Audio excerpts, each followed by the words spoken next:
Hello, Internet!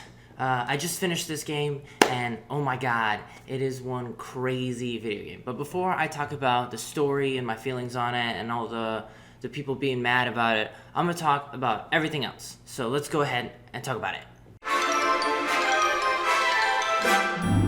Okay, so the gameplay is very reminiscent of the first one, and I mean very reminiscent of the first one. It's so similar to the first one that it's kind of hard for you to tell the difference between the two. They didn't add a lot to it. It's not a bad thing because the gameplay was good. Like, it feels great. So, you know, if it's not broke, don't fix it. But, I mean, like, they added, you can go prone. Yay! But otherwise, they didn't really add too much to it. They did enhance some of it, though. Like, the animations of the gameplay is very, very, very more realistic. Like, it's dialed up to a 10. When you get hit, like, you fall down, or like when your enemies get hit, they grab the area where they were hurt. The blood splatters are different depending on what weapon that you use. Like, the pistol uses the blood splatters, the shotgun sends brain matter everywhere, or the knife sends like little squirts of blood. The enemy AI isn't as stupid as it was before, where they would just stand there as you stab their friends to death and they have no idea. They're much smarter. They know how to flank you. Oh! Wow. You had to drop on me and everything. You still fucked up. The partner AI is definitely a lot smarter in knowing how to hide. Before, in the first one, Ellie's would just run around for no reason out in the middle of nowhere while you're trying to hide. In this one, they know to, like, stay put and stay hidden, and they don't get spotted by the enemies, which is really cool. That's definitely nice. It doesn't ruin the immersion of the game.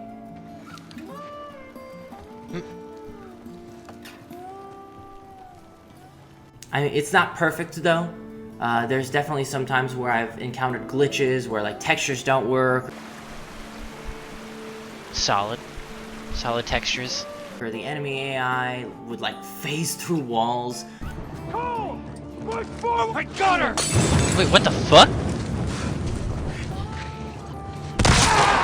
Or, like, animations don't exactly line up. But it's not horrible. It doesn't, like, break the game or anything like that. But it's you know, there's definitely issues. But, you know, with the game, there's always bugs. I've never encountered even the highest end caliber of a game that doesn't have some kind of bug. The sounds in this game are really, really good. Like, they sound really awesome. Like, the voice acting is very top-notch. And not just from, like, the main characters, but from every NPC that you encounter, all of the extra people that you talk to even the sounds that the zombies make, the gurgles and the gross grunts and bleh. It just sounds realistic. The gunshots, when you fall, the echoes the sounds make, the music is even really well put together into this game. Everything has been thought through. Like, the conversations that you have, they don't feel like you're just reading from a script. It feels like it's an actual conversation that you would normally have with another human being.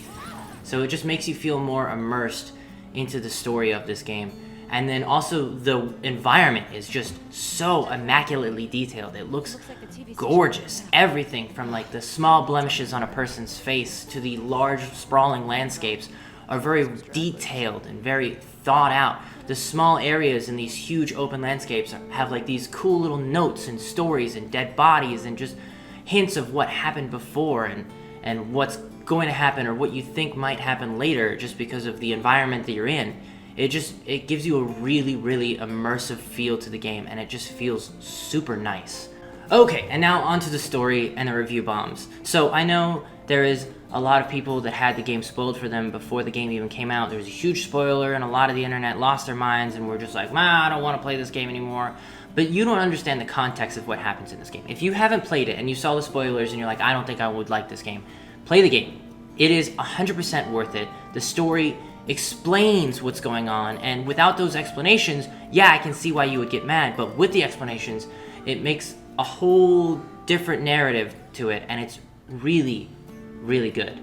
It's not a perfect story. There are definitely some points in the game where, like, the dialogue is kind of cheesy and lame, and then there's other parts where they're definitely very predictable. You definitely know what's going to happen just by the way the characters are talking or whatnot, because you kind of understand what this game does. It doesn't let you be happy, but it is still 100% worth the playthrough. It is a really, really well thought out and well crafted story with these intertwining narratives that seem to be kind of like going against each other, but also you understand both characters' driving forces behind them. You understand why they're doing what they're doing.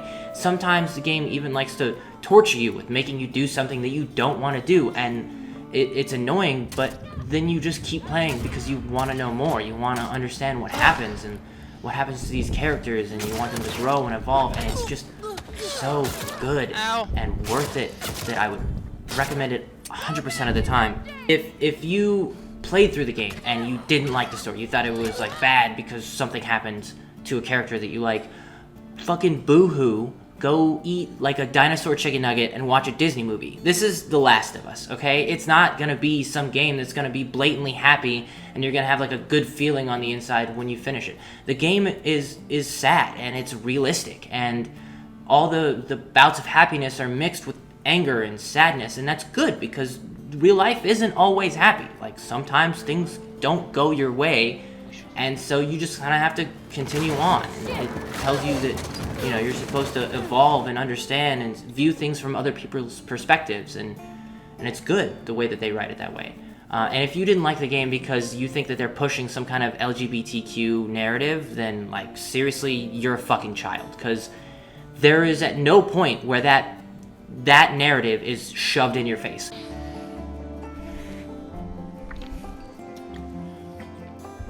It's just pretty much people should feel comfortable being themselves. That's what it's saying. And if you can't agree with that, then obviously you have something way worse wrong with you than not enjoying a video game. If you have a gripe with that, then, like, just go away. Like, obviously you're not going to be taught how to think these things through.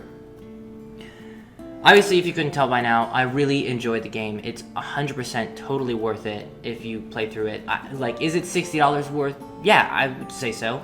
Is it better than the first one? I don't know. I mean, like, it's really good, and I would say it's definitely up there, if not better. It's very close. Is it a perfect game? Is it a masterpiece, a work of art? No, not really. It's a video game. Like, you know, you can't really get past the video game feel. There's always going to be issues with it, but it's still really good, and I still really recommend this to anyone that likes this kind of gameplay. And even if you've never played any of the games, just go pick up the first one. It's on sale, and then pick this one up when you get the chance. If you don't want to pay the $60, it's fine, but I would highly recommend at least one playthrough. Borrow it from a friend, something.